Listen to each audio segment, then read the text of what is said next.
विकास परिषद पक्षर अनाथ शिशु को साइकेल प्रदान। नयगढ़ जिला गणिया उन्नयन कमिटी तरफ परिचालित तपस्या शिशुगृहर अंतेवासी पिंकी नायक और शिवानी नायक नयगढ़ जिलार प्रथम करी मैट्रिक परीक्षा उत्तीर्ण होई उच्च शिक्षा निमंते प्रजामंडल महिला महाविद्यालय नाम लिखाई, किंतु दैनिक जीवा आसवा करिवारे उभयंकर असुविधा उपजिबा समस्या संपर्क में उषा पट्टनायक ठारू अवगत हेबा परे भारत विकास परिषद नयगढ़ शाखार 2 जन वर्णाढ्य व्यक्ति घनश्याम साहू और मिहिर रंजन नायक सहायतार 2टी साइकेल प्रदान करा जायछि।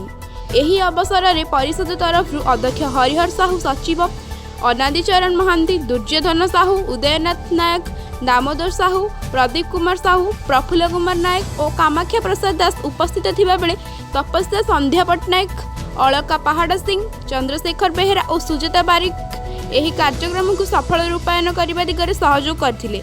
ब्यूरो रिपोर्ट, परिवर्तन स्वर।